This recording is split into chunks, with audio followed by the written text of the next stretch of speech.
Welcome to my YouTube channel roads to science.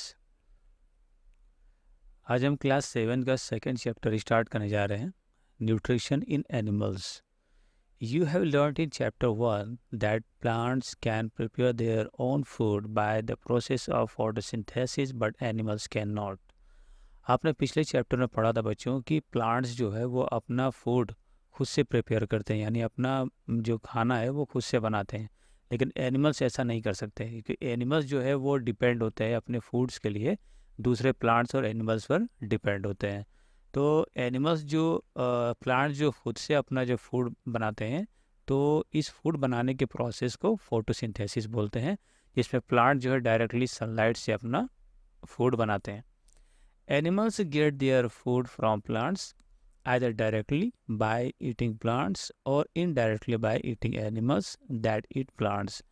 Animals जो होते हैं वो अपना फूड या अपने फूड के लिए या तो डायरेक्टली प्लांट पर डिपेंड होते हैं। फॉर एग्जांपल जैसे आपका हिरन है, वो सिर्फ प्लांट पे ही डिपेंड है अपने फूड्स के लिए, फूड रिक्वायरमेंट के लिए।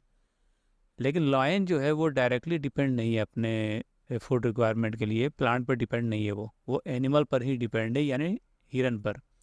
तो एनिमल्स की दो कैटेगरी है फूड रिक्वायरमेंट को पूरा करने के लिए। एक तो एनिमल्स जो है डायरेक्टली प्लांट पर डिपेंड होते हैं, दूसरा जो है एनिमल्स अपने फूड रिक्वायरमेंट के लिए दूसरे एनिमल्स पर डिपेंड होते हैं, उन एनिमल्स पे जो डायरेक्टली प्लांट पर डिपेंड होते हैं, राइट। फॉर एग्जाम्पल जैसे एक हिरन है, हिरन जो है अपने फूड रिक्वायरमेंट के लिए डायरेक्टली प्लांट पर डिपेंड है। लेकिन लॉयन जो है वो अपने फूड रिक्वायरमेंट के लिए डायरेक्टली प्लांट पर डिपेंड नहीं है, वो डायरेक्टली जो है हिरन पे ही डिपेंड है। यानी हिरन प्लांट खाने वाला एनिमल है, तो प्लांट खाने वाले एनिमल पर ये लॉयन जो है डिपेंड है। तो लॉयन जो है डायरेक्टली तो हिरन पर डिपेंड है जो प्लांट खा रहा है, लेकिन इनडायरेक्टली जो है वो भी प्लांट पर डिपेंड है। ऐसा इसलिए है कि अगर हिरन जो प्लांट खाता है वो अगर प्लांट खाना छोड़ दे, वो अगर प्लांट ना खाए, उसे प्लांट ना मिले, वो ना खा पाए, तो वो हिरन जो है मर जाएगा। तो जब हिरन नहीं रहेगा तो लॉयन क्या खाएगा? तो लॉयन भी जो है जब नहीं खा पाएगा तो लॉयन भी मर जाएगा। तो ओवरऑल ये कहने का सेंस है कि जो लॉयन है वो इनडायरेक्टली प्लांट पे ही डिपेंड है। अगर प्लांट ना हो तो हिरन नहीं बचेगा, हिरन ना हो तो लॉयन नहीं बचेगा। तो लॉयन जो डायरेक्टली तो हिरन पर डिपेंड है, बट इनडायरेक्टली वो प्लांट पर डिपेंड है। Clear? Some animals eat both plants and animals. बहुत से ऐसे एनिमल्स होते हैं जो प्लांट्स और एनिमल्स दोनों को खाते हैं, जो अपने फूड रिक्वायरमेंट के लिए प्लांट्स और एनिमल दोनों पर ही डिपेंड होते हैं। Clear? Recall that all organisms including humans require food for growth, repair and functioning of the body. देखिए जितने भी ऑर्गेनिजम्स हैं और जिसमें ह्यूमंस भी इंक्लूड है, सारे ऑर्गेनिजम्स और इंसान वो सभी अपने ग्रोथ के लिए, अपने बॉडी ग्रोथ के लिए और बॉडी फंक्शन के रिपेयर के लिए वो डायरेक्टली फूड पे ही डिपेंड है। अगर हम फूड न लें, जितने भी लिविंग ऑर्गेनिजम्स हैं, अगर वो फूड न लें तो क्या वो जीवित रह सकते हैं? आंसर है नहीं। उसी तरह इंसान भी नहीं रह सकता। तो फूड जो है वो एनिमल्स हो या फिर इंसान हो, प्लांट्स हो, वो हमारे बॉडी क्या करता है? ग्रो करता है। और बॉडी में जो हमारे सेल है जो डैमेज हो जाते हैं उनको रिपेयर करने का काम करता है। बॉडी के जो दूसरे फंक्शंस है उनको रिपेयर करता है, उनको एनर्जी प्रोवाइड करता है, उनको ग्रो करता है। ठीक है। Animals nutrition includes nutrients requirement, mode of intake of food and its utilisation in the body. Animal nutrition जो है, एनिमल के न्यूट्रिशन में तीन तरीके इंक्लूड है। पहला है न्यूट्रिएंट रिक्वायरमेंट्स, यानी एनिमल को जो है न्यूट्रिएंट की रिक्वायरमेंट कितनी है, उसको कितने न्यूट्रिएंट्स चाहिए। दूसरा जो तरीका है mode of intake of food, कि एनिमल जो है किस तरह से अपना फूड इनटेक करता है, यानी किस तरह से वो फूड लेता है, वो प्लांट से डायरेक्ट फूड लेता है या एनिमल से फूड लेता है। ठीक। और तीसरा जो तरीका है वो है यूटिलाइजेशन इन द बॉडी, यानी जो एनिमल ने जो फूड लिया, ठीक है, जो भी उसका तरीका रहा हो, जिस तरीके से उसने फूड लिया, अब उसको बॉडी में यूटिलाइज कैसे करेगा। ठीक है। तो बॉडी में यूटिलाइज कैसे करेगा। तो ये तीन तरीके हैं न्यूट्रिशन के जो एनिमल्स में इंक्लूड होते हैं, जैसे आपका न्यूट्रिशन रिक्वायरमेंट और mode of intake of food, यानी भोजन लेने का तरीका और कितनी न्यूट्रिशन चाहिए, ठीक है वो, और तीसरा आपको जी यूटिलाइजेशन इन बॉडी, और बॉडी में उन न्यूट्रिशन का, उन फूड्स का, जो फूड्स के थ्रू जो न्यूट्रिशन उसके बॉडी में आए वो कैसे यूटिलाइज होंगे। ठीक। You have studied in class 6 that food consist of many components, try to recall and list them below. आपने क्लास 6 में ये पढ़ा था कि फूड्स के अंदर बहुत सारे कंपोनेंट्स होते हैं। जैसे आपका विटामिन्स है, मिनरल्स है, कार्बोहाइड्रेट, स्टार्च है, फैट है, प्रोटीन है। ठीक है, ये बहुत सारे कंपोनेंट्स होते हैं। तो अब इन सारे कंपोनेंट्स को आप याद करें। ठीक है, और ये जो लिस्ट दे रखी है 1 2 3 4 5 6, इसमें उन सारे न्यूट्रिएंट्स के नाम आपको लिखना है। यानी वो जितने भी कंपोनेंट्स जो फूड में जो पाए जाते हैं वो सारे कंपोनेंट्स को आपको इस लिस्ट में लिखना है। Animals and plants. देखो, एनिमल्स और प्लांट जो है वो अपने रिक्वायरमेंट ऑफ फूड के लिए वो एक दूसरे पर डिपेंड होते हैं। ठीक है, जैसे एनिमल एक है जो हर्बीवोर्स एनिमल है, वो अपने फूड रिक्वायरमेंट के लिए प्लांट पर डिपेंड होता है। प्लांट अपने फूड रिक्वायरमेंट के लिए फोटोसिंथेसिस प्रोसेस पर एक तरह से डिपेंड होता है। उसी तरह से जो जानवर को मार के खाने वाले दूसरे एनिमल्स होते हैं, लायन हो गया, टाइगर हो गया, तो वो दूसरे हर्बीवोर्स एनिमल पर अपने फूड रिक्वायरमेंट के लिए डिपेंड होते हैं। ठीक है, उस तरह से जैसे आप देखें फूड चेन, यहाँ पे एक ट्री है। ठीक है, तो ट्री आपका जो ऑटोट्रॉफ्स है, जो अपना फूड खुद बनाता है, और ये जो एनिमल है, डियर है, लायन है, ये हेटरोट्रॉप्स है, ये डिपेंड होते हैं एक दूसरे पर। तो ये डियर देखा आपने, ये आपका प्लांट के ऊपर डिपेंड है। ठीक है, और लायन जो है ये डियर के ऊपर डिपेंड है अपने फूड रिक्वायरमेंट के लिए। लेकिन डियर अगर ये चीज़ नहीं खाएगा तो ये नहीं रहेगा, जब ये नहीं बचेगा तो ये भी नहीं बच सकता। तो ये लायन जो है डायरेक्टली जो है एक एनिमल पर डिपेंड तो है अपने फूड रिक्वायरमेंट के लिए, लेकिन इनडायरेक्टली जो है वो प्लांट के ऊपर ही डिपेंड है। ठीक है, उसी तरह से आप ये देखिए, यहाँ पे जो ये नदियों में रहने वाली मछलियाँ हैं, ये आपके दूसरे फ्लावर जो प्लांट्स होते हैं जो नदियों में पाए जाते हैं, समुंदर में पाए जाते, पानी में जो पाए जाते हैं, एक्वाटिक प्लांट्स है, उनके ऊपर ही अपने फूड के लिए डिपेंड होती है। छोटी मछलियाँ जो होती हैं, और जो बड़ी मछलियाँ जो होती हैं अपने फूड के लिए छोटी छोटी मछलियों पर डिपेंड होती हैं। और इन मछलियों को कौन खाता है? ये जो बर्ड्स है, ये बकुला, ये खाते हैं। ठीक है, उसी तरह सब एक दूसरे के ऊपर डिपेंड है। जैसे बटरफ्लाई है, ये अपनी फूड रिक्वायरमेंट कहाँ से पूरी करती है? ये फ्लावर से। और इसको कौन खा जाता है? ये जो फ्रॉग है। ठीक है, फ्रॉग को कौन खाता है? ये स्नैक है। स्नैक को कौन खाता है? ईगल है। यानी ये जितने भी एनिमल्स हैं ये सब एक दूसरे पर डिपेंड है अपने फूड रिक्वायरमेंट्स के लिए। लेकिन ये जो प्लांट्स है, ये ट्री है, ये आपका एक्वाटिक प्लांट है, और ये फ्लावर है, ये किसी के ऊपर डिपेंड नहीं है। ये अपना जो फूड है खुद से बनाते हैं। ठीक है, फोटोसिंथेसिस के प्रोसेस से। उसी तरह से आप देखिए ईगल है, ईगल जो है रैबिट को भी खा जाता है, फॉक्स है, स्नैक है, बर्ड है। ठीक है, स्नैक जो है आपका फ्रॉग को खा जाता है, ये ग्रास ऊपर को खा जाता है। ठीक है, रैट इसको खाता है, ये अनाज जो है। तो इस तरह से आपने देखा कि नेचर ने जो बना रखा है फूड चैन और फूड वेब, इसमें एक एनिमल दूसरे एनिमल पर डिपेंड है अपने फूड रिक्वायरमेंट के लिए। यहाँ पे भी आप देख सकते हैं ये ग्रास ऊपर जो है ये जो है ग्रास के ऊपर डिपेंड है, प्लांट के ऊपर। और ये फ्रॉग जो है ग्रास ऊपर के ऊपर डिपेंड है, और ये स्नैक जो है फ्रॉग के ऊपर है, और ईगल जो है स्नैक के ऊपर है। यानी ये अपने फूड रिक्वायरमेंट पर के लिए एक दूसरे के ऊपर डिपेंड है। इसी तरह इस फिगर में भी आप देख सकते हैं। ठीक है, तो नेक्स्ट देखेंगे हम the components of food such as carbohydrates और कॉम्प्लेक्स सब्सटेंसेस। देखिए, जो the components of food such as carbohydrate, जो कार्बोहाइड्रेट जो है जो हमारे फूड का एक कंपोनेंट है। ठीक है, जो हमने पिछले क्लास में ये पढ़ा था कार्बोहाइड्रेट्स के बारे में। कार्बोहाइड्रेट जो स्टार्च के रूप में और ग्लूकोज के रूप में जो हमें मिलती है वो कार्बोहाइड्रेट्स है। कार्बोहाइड्रेट्स जो है ये दो तरह के होते हैं, कि सिंपल कार्बोहाइड्रेट्स और कॉम्प्लेक्स कार्बोहाइड्रेट्स। तो ये कार्बोहाइड्रेट्स जो है, कॉम्प्लेक्स कार्बोहाइड्रेट्स है, ये आपका शुगर के एटम से बनता है। ठीक है, और ये मोस्टली जो है पीज में, बीन्स में और ग्रेन्स में ये पाए जाते हैं कार्बोहाइड्रेट्स। और सिंपल कार्बोहाइड्रेट्स और कॉम्प्लेक्स कार्बोहाइड्रेट्स, ये दोनों ही तरह के कार्बोहाइड्रेट्स ये हमारे बॉडी में जा कर के ग्लूकोज में कन्वर्ट हो जाते हैं, और ये ग्लूकोज जो हमारे बॉडी को एनर्जी प्रोवाइड कराता है। Clear? This complex substances can not be utilise as such. ये जो कॉम्प्लेक्स सब्सटेंस है जिसको हम कार्बोहाइड्रेट बोलते हैं, इसको हमारी बॉडी जो है डायरेक्ट यूटिलाइज नहीं करती। हमारी बॉडी जो है इसको डायरेक्ट यूज़ नहीं करती अपने पर्पस के लिए। So they are broken down into simpler substances.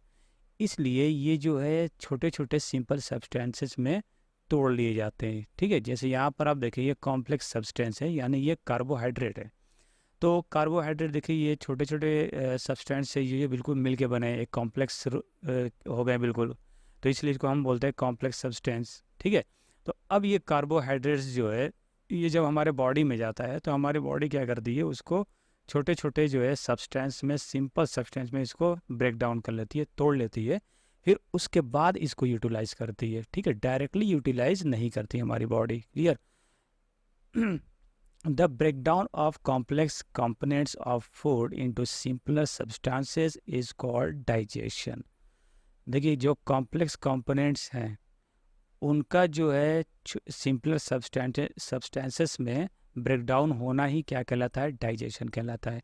यानी कॉम्प्लेक्स कंपोनेंट्स कार्बोहाइड्रेट्स है या और भी कोई चीज़ हो सकता है, तो इनका सिंपलर सब्सटेंसेस में ब्रेकडाउन होना, बॉडी जो उसको सिंपलर सब्सटेंसेस में ब्रेकडाउन करती है, यानी छोटे छोटे सिंपल में सब्सटेंस में तोड़ लेती है, तो इसी प्रोसेस को हम बोलते हैं डाइजेशन। यानी बॉडी जो खाना जो डाइजेस्ट करती है यानी पचाती है। जैसे यहाँ पर देखिए ये आपका जो है ये स्टोमक है, स्टोमक में ये ऑसोफेगस से ये आपका जो खाना यहाँ पर आकर के स्टोर हो गया। तो अब ये बॉडी क्या करती है, ये जितना भी सब्सटेंसेस है ये सब इसको ब्रेक डाउन करती है, छोटे छोटे छोटे छोटे पार्ट में बिल्कुल तोड़ना शुरू करती है, सिंपल सब्सटेंस बना देती है बिल्कुल इसको। फिर इसी को सिंपल सब्सटेंस बनाने की जो प्रोसेस होती है इसी को हम बोलते हैं डाइजेशन। इसी को हम डाइजेशन बोलते हैं, जो कॉम्प्लेक्स सब्सटेंस को सिंपल सब्सटेंस में ब्रेक डाउन कर लेती है। तो उसके बाद क्या होता है, ये जो भी हमने खाया होता है फूड ये डाइजेस्ट होता है। इस प्रोसेस को हम डाइजेशन बोलते हैं। 2.1 different ways of taking food, यानी फूड लेने के अलग अलग तरीके। The mode of taking food into the body worries in different organisms. अच्छा, फूड लेने के यानी हमारे बॉडी द्वारा फूड लेने के जो तरीके हैं वो हर ऑर्गेनिजम्स में अलग अलग हैं। यानी जितने भी एनिमल्स हैं और जितने भी प्लांट्स भी कह सकते हैं और ह्यूमन बींग्स, जितने भी ऑर्गेनिजम्स हैं, सबकी बॉडी का फूड लेने का जो तरीका है वो डिफरेंट है। कैसे डिफरेंट है? जैसे बहुत से एनिमल्स जो है वो डायरेक्ट किसी भी एनिमल को पकड़ के उसको निगल जाते हैं। ठीक है, और कुछ एनिमल जो है फ्लावर का जो है रस पीते हैं। ठीक है, कुछ एनिमल जो है चबा चबा के खाते हैं। तो सभी जितने भी ऑर्गेनिजम्स हैं सबके जो अलग अलग तरीके हैं फूड टेक करने का, फूड लेने का। ठीक है, बीज and humming birds suck the nectar of plants. देखो ये बीज यानी मधुमक्खी और ये हमिंग बर्ड है, ये क्या करते हैं, ये फूलों से रस को सक करते हैं, चूसते हैं। ठीक है, ये फूलों से रस चूसते हैं। इसके आप चोंच देख रहे हैं, ये बिल्कुल नुकीले हैं, इससे ये क्या करते हैं, फूलों से रस को चूसते हैं। ठीक, infants of human and many other animals feed on mother's milk. अच्छा, जानवरों के और इंसानों के जो बच्चे हैं वो माँ का दूध पीते हैं। ठीक है, ये देखिए ये बकरी का बच्चा है, ये अपने माँ का दूध पी रहा है। ये भैंस का बच्चा है, ये अपने माँ का दूध पी रहा है। तो ये अपने भोजन के लिए अपने माँ का दूध पीते हैं। उसी तरह से ह्यूमन इंसान के भी जो बच्चे होते हैं वो भी अपनी माँ का दूध पीते हैं। ठीक है, snakes like the python swallows the animals they prey upon. अच्छा, स्नेक यानी सांप जैसे पाइथन यानी अजगर, वो क्या करता है, एनिमल्स के ऊपर हमला कर देता है और उन्हें डायरेक्ट क्या करता है, निगल जाता है। उसी तरह से दूसरे भी जो आप छोटे सांप को देखे होंगे वो चूहों को और फ्रॉक्स को, रैट्स को डायरेक्ट जो है उस निगल जाते हैं। तो ये इनका तरीका है फूड लेने का। Some aquatic animals filter tiny food particles floating near by the feed upon them. अच्छा, कुछ एक्वाटिक एनिमल्स होते हैं यानी जो पानी में रहने वाले जानवर, एनिमल्स, वो क्या करते हैं, जो उनके आसपास पानी में तैरते हुए छोटे छोटे जो फूड पार्टिकल्स होते हैं उनको वो फिल्टर करते हैं, और फिल्टर करके उसको फीड कराते हैं अपने बच्चों को, यानी अपने बच्चों को खिलाते हैं और खुद भी खा लेते होंगे। एक्टिविटी 2.1, देखिए एक्टिविटी 2.1 में हम देखते हैं, what is the type of food and mode of feeding of the following animals. यानी जो टेबल 2.1 में जो ये सारे एनिमल्स दे रखे हैं, ये किस तरह के फूड्स खाते हैं और इनके फूड्स खाने का तरीका क्या है, यानी फूड्स को वो किस तरह से खाते हैं, डायरेक्ट निगल जाते हैं या उनका शिकार करके खाते हैं या उन्हें सक करके खाते हैं। तो इस टेबल 2 में वेरियस मोड्स ऑफ फीडिंग दे रखा है, नेम्स ऑफ एनिमल यहाँ पर दिया हुआ है। Write down your observation in the given table, you may find the list of modes of feeding given below the table helpful. तो ये जो यहाँ पर कुछ दे रखा है, स्क्रैपिंग यानी खुरचना, किसी चीज़ को खुरच के खाना, जैसे स्नेल आपका है, ठीक है, यानी जिसको आप घोंघा बोलते हैं। स्नेल जो है इसका काइंड ऑफ फूड जो भी हो, और मोड ऑफ फीडिंग इसका जो है स्क्रैपिंग है, ठीक है, यानी वो चीज़ों को खुरच कर खाता है। शेविंग है यानी कि चबा करके खाना। तो अब आप इसमें देखें इस लिस्ट में कौन सा ऐसा एनिमल है जो चीज़ों को चबा करके खाता है। तो इसमें आपको कोई ऐसी चीज़ नहीं, ऐसा एनिमल नहीं दिख रहा है जो चबा करके खाता हो। और जैसे बफेलो हो गया, काऊ है, गोट है, तो ये चीज़ों को चबा कर खाते हैं, ठीक है। और ये साइफनिंग है, सिफोनिंग। सिफोनिंग यानी कि जैसे आपने देखा था इसको, बीज को देखा था, और आपका जो हमिंग बर्ड है, जैसे आपका ये बीज है, हमिंग बर्ड है, ये क्या करते हैं, फ्लावर का जो नेक्टर है उसको सक करते हैं, खींचते रहते हैं, ठीक है। तो इसको बोलते हैं सेफनिंग, ठीक है। और कैप्चरिंग एंड सॉलिंग, जो एनिमल्स को पकड़ करके और उनको निगल जाते हैं, ठीक है, तो उसे बोलते हैं कैप्चरिंग एंड सॉलिंग। जैसे आपका पाइथन था, ठीक है, और यहाँ पे जैसे लिस्ट में यहाँ पे ईगल दे रखा है। ईगल क्या करता है, एनिमल को जो है कैप्चरिंग करता है, यानी उसको क्या करता है, पकड़ता है, झपट्टा मार के उसे पकड़ लेता है, यानी झपट लेता है उसके ऊपर, और उसे वो फिर खा जाता है। यानी उसका मोड ऑफ फीडिंग क्या है, मोड ऑफ फीडिंग में हम लिखेंगे कैप्चरिंग एंड सॉलिंग, ठीक है। तो इस तरह से ये आपको करना है, ठीक है। जैसे आपका ये मॉस्किटो है, तो मॉस्किटो काइंड ऑफ फूड क्या है, ब्लड है, वो हमारे खून को चूसता रहता है। और इसका मोड ऑफ फीडिंग क्या है, सकिंग, यानी वो उसको चूसता है, खून को, ब्लड को चूसता है। और हाउस फ्लाई क्या करती है, ये अपना ये स्पॉन्जिंग में आएगा, ठीक है। मोड ऑफ फीडिंग इसका क्या है, स्पॉन्जिंग। ये अपने लार्वा को जो है, अपने जो स्लाइवा जिसका होता है, वो उसके ऊपर डालती है, फूड के ऊपर, और फिर उसे गला करके खाती है, ठीक है। तो ये इसका तरीका है। तो इसमें देखो नेम ऑफ एनिमल्स दे रखे हैं, और काइंड ऑफ फूड क्या है, वो किस तरह के फूड खाते हैं, और मोड ऑफ फीडिंग, यार वो फूड खाने का उनका तरीका क्या है, कि वो कैप्चर करके खाते हैं या चबा करके खाते हैं, खुरच करके खाते हैं, किस तरह से खाते हैं, ये आपको इस टेबल में लिखना है, नोट करना है, ठीक। और यहाँ पर देखिए एक amazing fact, starfish feeds on animal covered by hard shells of calcium carbonate. Starfish जो है, जैसे ये स्टारफिश आपकी, और ये देखिए काइंड ऑफ स्टारफिश बहुत तरह के आपके पाए जाएंगे वर्ल्ड में, ये सब स्टारफिश है, ठीक है। ये स्टारफिश का माउथ बिल्कुल जो है बीच में होता है, और इसके माउथ में ही इसका स्टोमक होता है, जहाँ से ये फीड करते हैं, खाते हैं, ठीक है। आप देखेंगे आगे क्या है, starfish feeds on animals covered by hard shells of calcium carbonate. जो एनिमल कैल्शियम कार्बोनेट के हार्ड शेल से बने हुए होते हैं, जैसे आपका स्नेल है, ये उसी एनिमल्स को खाते हैं, उन्हीं का शिकार करते हैं, ठीक। After opening the shell, the starfish pops out its stomach through its mouth to eat the soft animal inside the shells. तो स्टारफिश क्या करती है कि ये जब एनिमल को पकड़ लेती है, यानी स्नेल को जब इसने पकड़ लिया, तो फिर उसके जो शेल होते हैं उसको खोल देती है। फिर खोलने के बाद अपने मुंह से, the starfish pops out its stomach through its mouth. तो ये अपने माउथ से, अपने मुंह से जो अपना स्टोमक बाहर निकालती है, to eat the soft animal inside the shell. तो उस शेल में, जो स्नेल का जो शेल था जिसको उसने पकड़ के खोल दिया था, तो उसमें जो सॉफ्ट पार्ट होते हैं, जो उसका सॉफ्ट पार्ट होता है, वो उसको खा जाती है, ठीक है, स्टार फिश उसे खा जाते हैं। The stomach then goes back into the body, फिर स्टोमक जो है दोबारा उसके बॉडी में अंदर चला जाता है। And the food is slowly digested, और फूड जो है धीरे धीरे धीरे धीरे डाइजेस्ट हो जाता है। यानी स्टार फिश जो है, जो आप ये देख रहे हैं डायग्राम में स्टार फिश, ये स्टार फिश जो है, ये देखिए एक स्टार फिश है जो समुद्र में पाई जाती है, मछली है। और ये इसका स्टोमक जो है ये बीच में बिल्कुल होता है। ये क्या करती है, जो हार्ड शेल के बने हुए जो एनिमल्स होते हैं यानी कैल्शियम कार्बोनेट के, जैसे स्नेल है और सीप है, ये उसका शिकार करती हैं। ये उनको पकड़ करके उनका जो शेल है उसको ओपन कर देते हैं, ठीक। फिर ओपन कर करके यहाँ से ये अपने माउथ से अपना स्टोमक बाहर निकालते हैं, और स्टोमक बाहर निकाल करके और शेल का जो सॉफ्ट पार्ट है उससे क्या करता है, ये खा जाते हैं। और खा करके फिर इनका स्टोमक जो है धीरे धीरे इनके बॉडी के अंदर चला जाता है, और फिर जो फूड है धीरे धीरे वो डाइजेस्ट हो जाता है। 2.2 digestions in humans.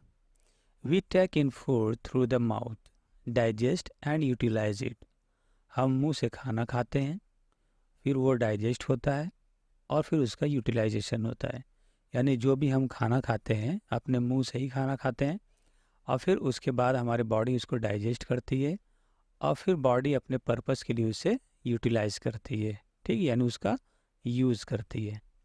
The unused parts of the food are defecated, यानी जो खाने का जो अनयूज्ड पार्ट है, जो डाइजेस्ट नहीं हो सका, जिसकी बॉडी को ज़रूरत नहीं है, वो बॉडी उसको बाहर निकाल देती है, ठीक है, उसे बॉडी बाहर निकाल देती है। यानी अनयूज्ड पार्ट जो होते हैं फूड के, बॉडी उसको बाहर निकाल देती है, यानी अब उसका कोई काम बॉडी को नहीं है, right. Have you ever wondered what happens to the food inside the body? क्या आपने कभी सोचा है, क्या आपको ये सोच करके हैरानी हुई है कि जो फूड हमारे बॉडी के अंदर होता है उसके साथ क्या क्या होता है? जो भी हम खाना खाते हैं हमारे बॉडी के अंदर जो खाना चला जाता है, फिर उसके साथ क्या क्या होता है, कौन कौन सी प्रोसेस होती है उसके साथ, क्या आपने कभी सोचा ये? The food passes through a continuous canal. Food जो खाना हमारा है वो एक लंबे कैनाल यानी पाइप की तरह होता है रास्ता, उसके थ्रू हमारा पूरा खाना जो होता है पास होता है। यानी ये आप देखें, ये एक कैनाल है, ठीक है, यहाँ से होते हुए ये हमारा जो खाना ये यहाँ से सबसे पहले स्टार्ट होता है, जो जिसको हम बोलते हैं बकल कैविटी, या मुंह से हमारा खाना स्टार्ट होता है। फिर ये ऑसोफेगस से होते हुए ये हमारे स्टोमक में आता है। फिर स्टोमक से ये स्मॉल इंटेस्टाइन में, जो ये करली टाइप का है, फिर उसके बाद ये लार्ज इंटेस्टाइन में खाना आता है। फिर एनएस के थ्रू हमारा जो अनडाइजेस्टेड फूड होता है, जिसकी बॉडी को ज़रूरत नहीं होती है, वो बाहर निकाल दिया जाता है बॉडी द्वारा, ठीक है। Which begins at the buccal cavity and ends at the anus. जो बकल कैविटी से स्टार्ट होती है, यानी यहाँ से स्टार्ट होती है, और इस रास्ते से होते हुए एनस के थ्रू बाहर चली जाते हैं, ठीक है। The canal can be divided into various compartments. जो कैनाल है यानी ये माउथ से लेकर के ये बिल्कुल लास्ट पार्ट तक है, स्टार्टिंग पार्ट से लेकर के बिल्कुल एंड पार्ट तक, ये जो पूरा कैनाल है ये अलग अलग कंपार्टमेंट में डिवाइड किया जा सकता है, ठीक। पहला जो आपका है बकल कैविटी, फूड पाइप जिसको ऑसोफेगस बोलते हैं, स्टोमक यानी हमारा पेट, स्मॉल इंटेस्टाइन छोटी आंत, large intestine ending in the rectum, यानी लार्ज इंटेस्टाइन यानी जो बड़ी आंत, जो ये यहाँ आकर के जहाँ एंड होती है, जहाँ ख़त्म होती है, उसे हम रेक्टम बोलते हैं, ठीक। और उसके बाद एनस जो बिल्कुल लास्ट पॉइंट होता है, जहाँ से हमारा वेस्ट जो फूड का जो वेस्ट होता है, जो अनयूज्ड फूड होता है, बॉडी उसे वहाँ से बाहर निकालती है, यानी वो एंड पॉइंट होता है, ठीक है। ये बिल्कुल एंड पॉइंट है, ठीक। Is it not a very long path? क्या ये बहुत लंबा रास्ता नहीं है?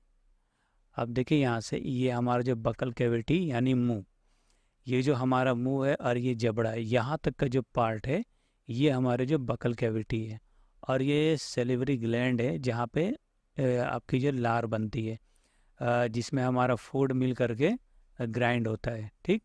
और फिर यहाँ से जब ग्राइंड हो करके जब ये फूड ये ओसोफेगस यानी फूड पाइप, यहाँ से होता हुआ ये जो है आपका स्टोमक में आता है। ठीक, तो स्टोमक से लेकर के ये बकल कैविटी तक जो पाइप गई है इसे बोलते हैं ओसोफेगस। यानी खाना यहाँ से हम खाना स्टार्ट करते हैं मुंह से, फिर इस रास्ते से होते हुए यानी एसोफेगस से होते हुए यानी फूड पाइप से होते हुए ये हमारे स्टोमक में आता है खाना। ठीक है, तो फिर ये फूड जो है स्टोमक से आपका सीधे इसमें आता है, स्मॉल इंटेस्टाइन यानी छोटी आंत, ये जो बिल्कुल घुमावदार है, घुमा घुमा सा। फिर इसके अंदर आकर के ये खाना हमारा जो डाइजेस्ट होता रहता है। ठीक, फिर यहाँ से डाइजेशन के बाद हमारा जो फूड है ये आपके जो है लार्ज इंटेस्टाइन में आता है। ये देख रहे हो रेक्टेंगुलर टाइप का, ये लार्ज इंटेस्टाइन में हमारा फूड यहाँ पर पास हो जाता है। ठीक है, फिर लार्ज इंटेस्टाइन जहाँ पर एंड होता है, लार्ज इंटेस्टाइन जहाँ पे ख़त्म होता है उसे हम बोलते हैं रेक्टम। और फिर रेक्टम के बाद से जो नया जो फंक्शन स्टार्ट होता है उसे बोलते हैं एनस। तो एनस के थ्रू हमारा जो अनडाइजेस्टेड फूड है और जो वेस्ट है, जिस जिस फूड को हमारी बॉडी अब यूटिलाइज नहीं करना चाहती, तो वो एनस के थ्रू यहाँ से निकल जाता है। आप इस फिगर, इस ड्राइंग में भी देख सकते हैं, ये हमारा माउथ है, यानी आपका बकल कैविटी, और ओसोफेगस, फिर स्टोमक, स्टोमक से होते हुए ये आपका इस स्मॉल इंटेस्टाइन में फूड आता है, फिर लार्ज इंटेस्टाइन में, फिर लार्ज इंटेस्टाइन से होते हुए ये रेक्टम, रेक्टम से फिर एनस के थ्रू हमारा जो अनयूज्ड फूड है जिसको बॉडी अब यूज़ नहीं करती, यानी इसको बोलते डिफिकेटेड, यानी बॉडी जिसको बाहर निकाल देती है, अनयूज्ड फूड। ठीक है, तो is it not a very long path, क्या ये बहुत लंबा रास्ता नहीं है? तो हम कह सकते हैं हाँ, ये बिल्कुल बहुत लंबा रास्ता है, क्योंकि हमारा जो खाना है, हमारा जो फूड है, वो सबसे पहले बकल कैविटी में यहाँ पे ग्राइंड होता है सलाइवा के साथ मिल करके, फिर आपका फूड पाइप से होते हुए यानी एसोफेगस से होते हुए आपका स्टोमक में आता है, फिर स्टोमक से होते हुए बिल्कुल आपके ये स्मॉल इंटेस्टाइन है, इसमें से होते हुए प्रोसेस होते होते होते ये आपका जो है लार्ज इंटेस्टाइन में आता है, फिर लार्ज इंटेस्टाइन से होते हुए रेक्टम के थ्रू, रेक्टम से होते हुए एनस के थ्रू वो बाहर आ जाता है। ठीक है, तो हम ये कह सकते हैं कि ये एक बहुत ही लंबा रास्ता है। ठीक है, अब जैसे हम ये देखिए एसोफेगस है, ठीक है, यानी कि ये खाने की जो नली है, यहाँ से ये हमारा खाना, देखिए ये हमारा फूड, फूड यहाँ से होते हुए हमारे स्टोमक में आ रहा है। ठीक है, ये हमारा स्टोमक है, राइट, फिगर 2.7 आप देखें हमारा स्टोमक है, ये हमारा जो है बकल कैविटी, यहाँ से एसोफेगस से होते हुए ये हमारे जो है स्टोमक में आया, क्लियर, और ये हमारा स्टोमक है, और स्टोमक पर देखिए ये फूड, फूड जो है यहाँ पर छोटे छोटे कंपोनेंट में जो है टूट जाते हैं। अभी आपने कार्बोहाइड्रेट्स जो पढ़ा था, तो कार्बोहाइड्रेट्स एक कम्प्लेक्स की तरह होता है, इस तरह ये फूड भी जो है एक साथ जाते हैं, फिर ये बॉडी में छोटे छोटे पार्ट में ब्रेक डाउन किए जाते हैं, फिर ब्रेक डाउन होने के बाद बॉडी उसको जो है यूटिलाइज करता है, clear. Alimentary canal, these parts together form the alimentary canal digestive tract।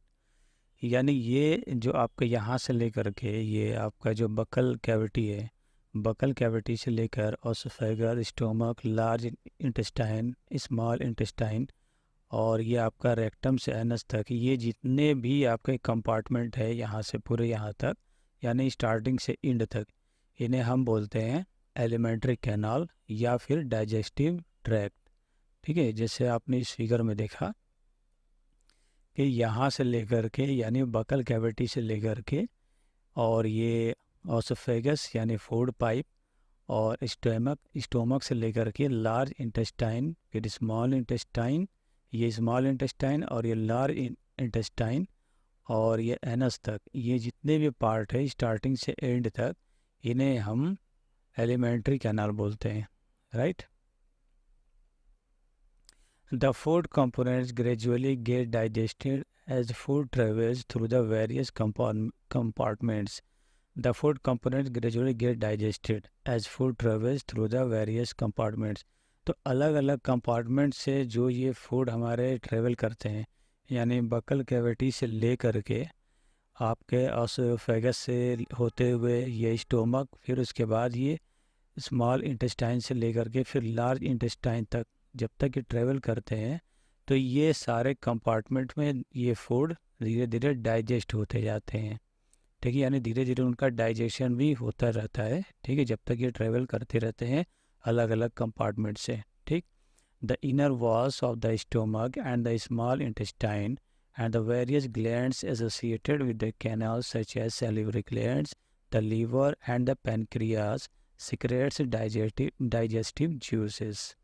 देखिए, the inner wall of the stomach, stomach का जो इनर वॉल होता है, ये स्टोमक के अंदर का, ये बाहर का नहीं, स्टोमक के अंदर का जो वॉल होता है वो, और आपका जो है ये स्मॉल इंटेस्टाइन, और उसके साथ जो दूसरे ग्लैंड्स लगे हुए होते हैं, जैसे आपके सेलिवरी ग्लैंड्स, यहाँ पर सेलिवरी ग्लैंड्स लगा हुआ होता है, जैसे कि आप इसमें देख सकते हैं, ये सेलिवरी ग्लैंड्स है जिसमें से सलाइवा निकलता है। जब ये सलाइवा जो है हमारे फूड के साथ साथ मिक्स हो जाता है, जो हमारे फूड को ग्राइंड करने में हेल्प करता है, ठीक है। तो ये सारे ग्लैंड्स, और इसके साथ साथ हमारा लीवर, ये लीवर है ना, ये लीवर और पैनक्रियाज, देखिए ये आपका जो लीवर है, ठीक है, ये लीवर जो आपके पेट के इस साइड में लोकेट होता है, और ये आपका जो गाल ब्लेडर है, और ये आपका पैनक्रियाज, ठीक है, ये पैनक्रियाज लीवर के नीचे होता है। तो ये सारे ग्लैंड्स जितने भी हैं, ये आपके स्टोमक का इनर वॉल और आपके स्मॉल इंटेस्टाइन, और उसके साथ साथ लगे हुए जो दूसरे ग्लैंड्स हैं, जैसे आपका सेलिवरी ग्लैंड्स, आपका liver, pancreas secrete digestive juices. तो ये सब जो है एक डाइजेस्टिव जूस सीक्रेट्स करते हैं, एक ऐसा जूस, ऐसा लिक्विड जो हमारे फूड को डाइजेस्ट करने में हेल्प करते हैं, ठीक है। The digestive juices convert complex substances of food into simpler ones. देखिए, ये जो डाइजेस्टिव जूस है, ये कॉम्प्लेक्स सब्सटेंस जो होते हैं, जो फूड्स के अंदर कॉम्प्लेक्स सब्सटेंसेस होते हैं, जैसे आपने अभी थोड़ी देर पहले आपने स्टडी किया कि कार्बोहाइड्रेट, जैसे एक कंपोनेंट है कार्बोहाइड्रेट, फूड का कंपोनेंट, तो ये एक कॉम्प्लेक्स सब्सटेंस है, ठीक है। तो हमारी जो बॉडी है वो इसे डायरेक्ट यूटिलाइज नहीं करती, बल्कि इसको ब्रेक डाउन करके सिंपलर फॉर्म में कर देती है, यानी सिंपल सब्सटेंस बना देती है, फिर वो उसी यूटिलाइज करती है। तो उसी तरह ये सारे जो जूसेस हैं, जो पैनक्रियाज से, लीवर से, सेलिवरी ग्लैंड से, स्मॉल इंटेस्टाइन और स्टोमक वाल से जो जूसेस, जो डाइजेस्टिव जूसेस जो सीक्रेट्स हो रहे हैं, इन जूसेस का भी यही काम है कि ये कॉम्प्लेक्स सब्सटेंसेस को जो फूड्स के अंदर होते हैं उन्हें सिंपलर सब्सटेंस में कन्वर्ट कर देते हैं, इन्हें ब्रेक डाउन कर देते हैं, बिल्कुल सिंपलर सब्सटेंस बना देते हैं, ठीक है। The digestive tract and the associated glands together constitute the digestive system. देखिए, डाइजेस्टिव ट्रैक्ट क्या होता है, ये आपका बकल कैविटी से लेकर के ऑसोफेगस, आपका स्टोमक, और ये आपकी स्मॉल इंटेस्टाइन, और ये आपके लार्ज इंटेस्टाइन से लेकर ये एनस तक, ये आपका डाइजेस्टिव ट्रैक्ट कहलाता है, ठीक है, जिसको एलिमेंट्री कैनाल भी बोलते हैं, जिसमें आपका माउथ है, फेरिंग्स है, ये गले के पास, एसोफेगस है, आपका स्टोमक है, स्मॉल इंटेस्टाइन है, लार्ज इंटेस्टाइन है, रेक्टम है, एनस है। तो ये आपका एलिमेंट्री कैनाल है, जिसको आप पूरा एक तरह से डाइजेस्टिव सिस्टम भी बोलते हैं, ठीक है। तो the digestive tract and the associated glands together constitute the digestive system. देखिए, डाइजेस्टिव ट्रैक्ट, ये जितने भी डाइजेस्टिव ट्रैक्ट यहाँ से यहाँ तक, स्टार्टिंग से एंड तक, और इसके साथ साथ जो भी ग्लैंड्स हैं, जैसे आपका लीवर है, पैनक्रियाज है, और आपका ये गाल ब्लेडर है, तो ये सब मिल करके डाइजेस्टिव सिस्टम बनाते हैं, ठीक है। इन सारे ग्लैंड्स को मिला करके हम डाइजेस्टिव सिस्टम बोलते हैं। Clear? Now let us know what happens to the food in different parts of the digestive tract। तो चलिए जानते हैं कि जो जो डिफरेंट पार्ट्स है डाइजेस्टिव सिस्टम में, जो डिफरेंट अलग अलग जो पार्ट्स हैं, जैसे आपका लीवर है, पैनक्रियाज है ना, आपका गल ब्लेडर है, और एसोफेगस है, स्टोमक है, और स्मॉल इंटेस्टाइन है। तो ये हमारे फूड के साथ क्या करते हैं, हमारा जो फूड इसमें होते हुए जब गुजरता है, तो इनके साथ साथ कौन कौन से जो है एक्टिविटी जो परफॉर्म होती है, ठीक है। तो इसके बारे में हम जानते हैं।